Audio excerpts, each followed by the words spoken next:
என்னடா இட்லி இவ்ளோ பெருசா இருக்கு? ஹலோ கைஸ், நம்ம இப்போ சென்னையில இருந்து ஷிமோகாக்கு ட்ரெயின்ல ஜர்னி பண்ண போறோம். நம்ம ட்ரெயினா வந்தாச்சு, அப்படியே ஜாலியா போலாம் அப்படின்னு போகும்போது நம்ம கையில அடிஷனல் பேக் கொடுத்துட்டாங்க.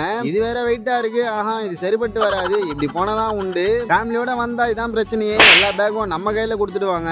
அப்படியே ட்ரெயின்லயும் ஏறிட்டோம். ட்ரெயினும் மூவ் ஆயிடுச்சு. இதுக்கப்புறம் ஏன்டா முழிச்சுன்னு இருக்க, தூங்கு அப்படின்னு மேல ஏறி அப்படியே படுத்துட்டோம். அப்படியே முழிச்சு பார்த்தா தமிழ்நாடு தாண்டி கர்நாடகா வந்துட்டோம். டைம் பார்த்தா காலையில 9:30 மணி ஆகுது. எங்கேயோ காணாத இடத்துல இருக்கும். சரி அப்படியே ஃப்ரெஷ் ஆயிட்டு ஏதாவது சாப்பிடலான்னு பார்த்தா இந்த கேக் இருந்துச்சு. அதுவும் 2 தான் இருந்துச்சு. சரி அப்படியே சாப்பிடுவோம் அப்படின்னு சாப்பிட்டுட்டு இன்னும் பசி எடுக்குது அப்படின்னு சொல்லி அடுத்து வந்த ஸ்டேஷன்ல இறங்கிட்டோம். இங்க பார்த்தா தட்டு இட்லி, 2 இட்லி, ஒரு வடை, கூடவே சட்னி வாங்கிட்டு சாப்பிட வந்துட்டோம். இங்க ஒரு இட்லி எவ்வளவு பெருசா இருக்கு, 50 ரூபாய்க்கு வர்த்துதான். இந்த மாதிரி இட்லி இப்பதான் பாக்குறேன்னு, டேஸ்டும் நல்லா இருக்கு. அப்படியே ஃபுல்லா சாப்பிட்டுட்டு வெளியே நிக்கலாம் அப்படின்னு வெளியே வந்து நின்னா கிளைமேட் சில்லுன்னு இருக்கு. அதனால ஜேர்னி செம்மையா இருக்கு. அது மட்டும் இல்லாம செம்மையான லொகேஷன்ஸ். அந்த லொகேஷன்ஸ் எல்லாம் பார்த்துக்கிட்டு ஹாப்பியா ஷிமோகா வந்து ரீச் ஆயிட்டோம். ஆனா இந்த ஜேர்னில ட்ரெயின்ல டிராவல் பண்ணதே தெரியலங்க.